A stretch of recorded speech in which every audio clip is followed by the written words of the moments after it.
Good morning, my dear student. Once again, you are most welcome at my channel. आज हम लोग class 9th के लिए नया चैप्टर लेंगे और वो चैप्टर साइंस का बायोलॉजी से रिलेटेड चैप्टर है, बड़ा ही इंटरेस्टेड चैप्टर है। तो हम लोग इस चैप्टर के बारे में डिस्कस करेंगे। इससे पहले ये जान लें कि सिलेबस में आपको बड़ा ही इंटरेस्टिंग चैप्टर मिला है। जो लोग समझते थे कि डाइवर्सिटी उठ पटांग चैप्टर है या यूं समझने की नहीं समझ में आता है, उनके लिए बड़ी अच्छी खुशखबरी है। आपको खेल खेल में इस चैप्टर को मैं समझा दूंगा। तो क्लास 9 के बच्चे आप हमसे मिलकर सारा का सारा समझेंगे। तो हम लोग बिना टाइम वेस्ट किए अपने टॉपिक पर पहले आते हैं और वो चैप्टर हमारा होगा biodiversity and classification. Biodiversity and classification. Biodiversity classification में हमको स्टडी क्या क्या करनी है। आज की डेट में काफी लंबा चैप्टर भी है, लेकिन आप घबराए नहीं, बिल्कुल खेल खेल में सब समझ जाएंगे। टॉपिक पे हम आए बायोडाइवर्सिटी क्लासिफिकेशन में हमें इसे पढ़ना क्या क्या है। बायोडाइवर्सिटी पढ़नी है, इसकी डेफिनेशन हम आपको डिस्कस करेंगे। क्लासिफिकेशन, जैसे कि दोनों चीजों को जोड़कर ही चैप्टर बना है, बायोडाइवर्सिटी एंड क्लासिफिकेशन, है ना। बायोडाइवर्सिटी एंड क्लासिफिकेशन, तो दोनों की अलग अलग हम डेफिनेशन समझ लेंगे। इंपॉर्टेंस ऑफ क्लासिफिकेशन की क्या इंपॉर्टेंस है, इसको हम समझ लेंगे। और बाइनोमियल नॉमेनक्लेचर, इन 3 चीजों के बारे में, 4 चीजों के बारे में हम आज आपसे डिस्कस करेंगे। सबसे पहले बायोडाइवर्सिटी। बायोडाइवर्सिटी में आपको समझ में ये नहीं आ रहा होगा कि डाइवर्सिटी क्या है। आप देखते होंगे कि हमारे आसपास ढेर सारे लिविंग बीइंग्स हैं। There are so many type of, there are so many varieties of living organisms are present. They may be plant, they may be animals. Animal और plant दोनों डिफरेंट प्रकार के होते हैं। आपने देखा है, आपने एनिमल में पहले आ जाइए। एनिमल में आपने देखा होगा कि छोटा चूहा से लेकर बड़ा हाथी जैसा एनिमल भी हमारे आसपास ही है। इसके साथ उसमें हम भी हैं, आप भी हैं। चूहा, कुत्ता, बिल्ली, बंदर, गधा, ऊंट, हाथी, क्रोकोडाइल, सारी चीजें इन एनिमल्स में भी हैं। There are so many varieties of animals. आपने स्मॉल एनिमल्स के बारे में स्टडी की होगी। स्मॉल एनिमल्स में amoeba, paramecium, euglena, ascaris, earthworm, cockroach, starfish, इन सब के बारे में भी आपने कुछ ना कुछ जानकारी रखी हो। तो ये सारे के सारे एनिमल्स किसमें है, बायोलॉजी के अंतर्गत ही स्टडी किए जाते हैं। अब आप ये भी जान लें कि इनमें वेरिएशंस बहुत ज्यादा हैं। भाई कुछ पानी में रह सकते हैं, कुछ टेरेस्ट्रियल सूखी जमीन पर रहते हैं, कुछ एयर में उड़ते हैं, हवा में उड़ते हैं। जितनी बर्ड्स हैं मोस्टली हवा में उड़ती हैं और पेड़ों पे रहती हैं, वो हमारी तुम्हारी तरह जमीन पर नहीं रहती हैं। तो ये वेरिएशंस हैं, सब के सब एनिमल्स हैं, हम भी एनिमल्स हैं, but we are superior animals. आप आगे क्लास में पढ़ेंगे तो पढ़ेंगे कि man is also an animal but man is superior animal. Clear? तो ये बातें आप समझ रहे हैं। इसके बाद प्लांट में भी बात कर लें। पौधे में भी आपने देखा होगा कि सरसों का पेड़, गुड़हल का पेड़, मटर का पेड़, आम का पेड़, नीम का पेड़, इसके बाद पपीते का पेड़, अनार का पेड़, बहुत से ऐसे पेड़ हैं जो आपने अपने आसपास देखे होंगे। और छोटे छोटे भी होते हैं। आपने काई देखी है? आप जहां पर पानी गिरता होगा छत पर, नीचे, आसपास, जहां फिसल कर कभी कभी आप गिर भी जाते हैं, वो छोटे छोटे स्मॉल एल्गी, वो भी छोटे छोटे, वो भी प्लांट में आते हैं। तो there are so many type of plants and animals, but they all are living beings. This means we can say that there are so much variations in all living beings. और ये variation जो ही है वही diversity को produce करती है, या इस भिन्नता को ही हम जैव विविधता के नाम से जानते हैं। क्लियर हुआ? कोई दिक्कत नहीं। आपसे कोई पूछे आप सीधे कहिए कि there are so many type of animals and they have lot of varieties in them and differentiation make their diverse and this phenomena is called as biodiversity. Clear? कोई दिक्कत नहीं। जीव जंतुओं में जो विविधता पाई जाती है, विभिन्न प्रकार के अंतर होते हैं और इस विभिन्नता को ही हम बोलते हैं जैव विविधता। तो हम आज की डेट में बायोडायवर्सिटी का काम कर रहे हैं। अब क्लासिफिकेशन की बात करें। क्लासिफिकेशन में क्या है? क्लासिफिकेशन क्या होता है? आप देखते हो जितने ढेर सारे एनिमल्स हैं, जितने ढेर सारे प्लांट्स हैं, अगर आपसे ये कहा जाए कि सबकी स्टडी करिए तो I think it is not possible. ये पॉसिबल नहीं है। आप अपने ही इलाके के सारे एनिमल्स की, सारे प्लांट की स्टडी अलग अलग नहीं कर सकते। अगर आप प्रयास भी करते हैं तो बहुत लंबा समय लगेगा आप सबकी स्टडी करने में। इसलिए ये जरूरी होता है कि इनको हम सबको अलग अलग ग्रुप में रखें, कैटेगरीज बना लें, और एक कैटेगरीज में सारे के सारे एनिमल्स को उस टाइप के जो से बिलोंग करते हो उनको रख दिया जाए। ध्यान दीजिए, जैसे एग्जाम्पल ग्रुप में आप अपने आसपास ही ले लें, ऐसे एनिमल्स को जो पानी में रहते हो, ऐसे एनिमल्स को जो सूखी जमीन पर रहते हो, ऐसे एनिमल्स को जो हवा में रहते हो, इनको डिवाइड कर देंगे तो आपको 3 प्रकार के एनिमल्स बट गए। यानी आपने उनको बांट दिया, क्लासिफाई कर दिया। क्लासिफाई करने से हमको आराम हो जाएगा कि किसी भी एक ग्रुप की स्टडी करने से उस ग्रुप में आने वाले सभी एनिमल्स की स्टडी इजी हो जाए। बात मेरी समझ आ गई? तो इस प्रकार से ये आवश्यक है कि हम उनको क्लासिफाई करें। अरे एक स्कूल में कितने ढेर सारे बच्चे होते हैं, सबको अलग अलग पढ़ाना, इंडिविजुअल पढ़ाना, फिर दिक्कत तो होगी।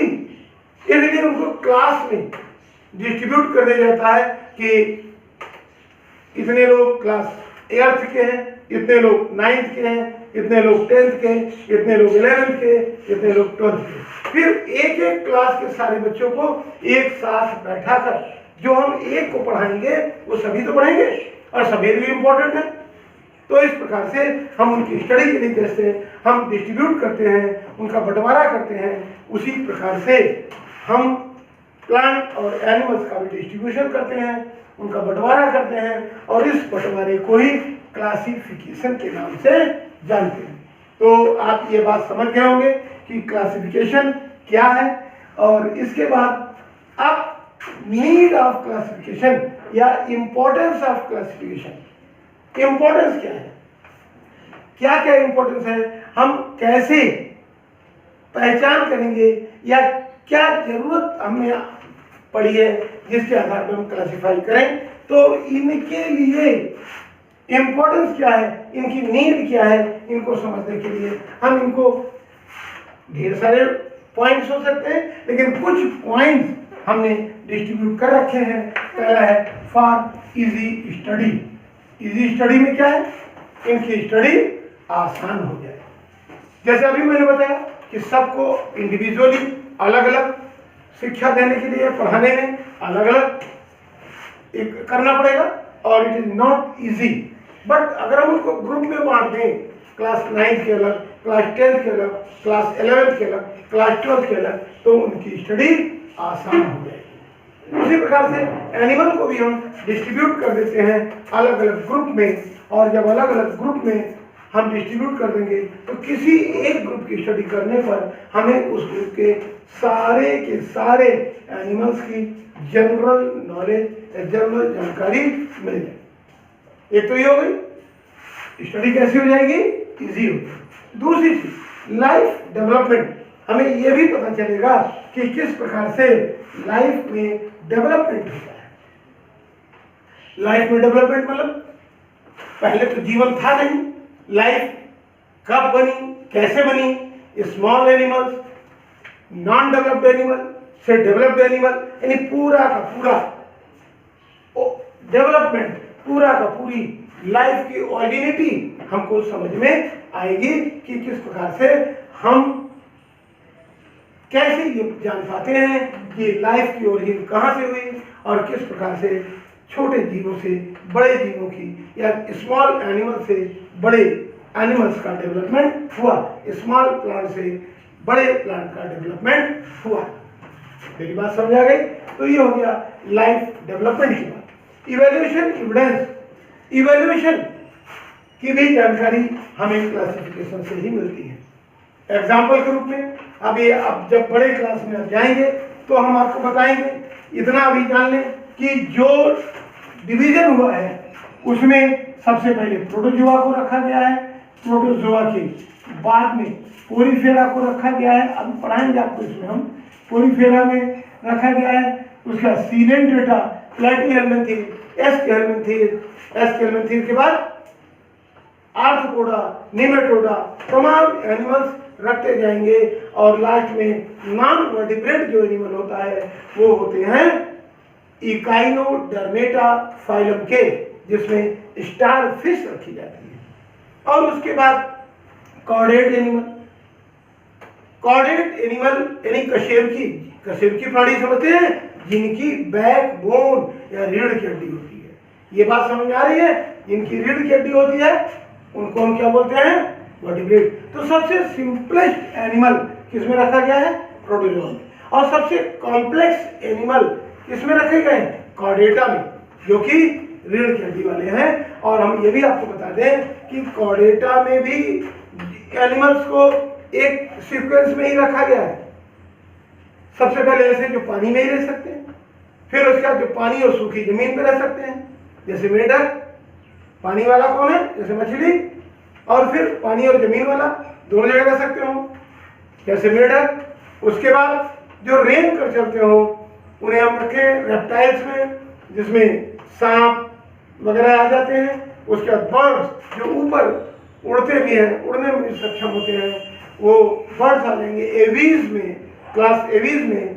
और लास्ट में आएंगे मैमल्स, हम लोग जैसे स्तनधारी। मेरी बात समझ आ गई? स्तनधारी। और ये भी हम आपको बता दें, ह्यूमन बीइंग, मनुष्य सबसे ज्यादा कॉम्प्लिकेटेड एनिमल। क्लियर हो गया? मनुष्य जैसी क्षमता अन्य किसी प्राणी में नहीं है। तो किस प्रकार से एक से दूसरे में, दूसरे से तीसरे में, तीसरे से चौथे में, और यहां से होते होते सबसे अंत में कॉर्डेट एनिमल्स में हम लोग पहुंचे। इसकी स्टडी हम किस में करते हैं? कॉर्डेटा एनिमल्स में। तो कुल मिलाकर एक दूसरे से जो कनेक्शन बना हुआ है, इस आधार पर चल के पूरे डेवलपमेंट की स्टडी हम लाइफ डेवलपमेंट और इवोल्यूशन एविडेंस में करते हैं। क्लियर हुआ? इवोल्यूशन पूरा का इवोल्यूशन एविडेंस कि किस प्रकार से हमें एविडेंस या प्रमाण मिलते हैं, इस बात की स्टडी हम करते हैं इसमें। क्लियर हो गया? इसके बाद knowledge of adaptation. Knowledge of adaptation, knowledge of adaptation क्या है? अनुकूलन।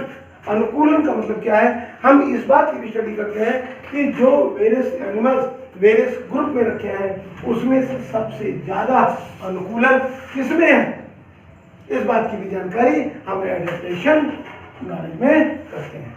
क्लियर? और discovery of new organisms, discovery of new organism, अर्थात जो हमने वेरियस क्लास में डिस्ट्रीब्यूट किया है, अलग अलग ग्रुप में उनको बांटा है, और इस आधार पे हमने उन एनिमल्स को रखा है। और कोई नया एनिमल्स मिल गया जो कि दो से कनेक्शन बना के, दो से यानी दो कैटेगरी के लक्षणों को शो करता है, तो हम उसको कहाँ रखेंगे?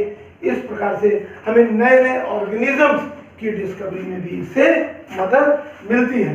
जब नए नए ऑर्गेनिज्म से इससे मदद मिलती है, तो नए ऑर्गेनिज्म की डिस्कवरी के बारे में भी हम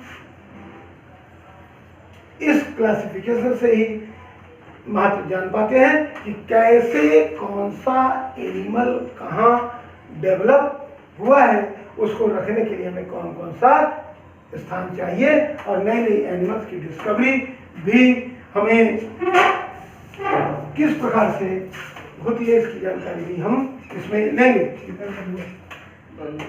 और इस प्रकार से अब जो बचा है बायोनोमेनक्लेचर, ठीक, बाइनोमियल नोमेनक्लेचर जो है इसमें आपको हम बताएंगे कि जो बाइनोमियल नोमेनक्लेचर में हम आपको ये बताएंगे कि एनिमल में जो क्लासिफाइड किया गया है, अब आप 10th पास होंगे, जब 11th में जाएंगे तो हम आपको बताएंगे 5 किंगडम सिस्टम, 6 किंगडम सिस्टम जो क्लासिफिकेशन किया है।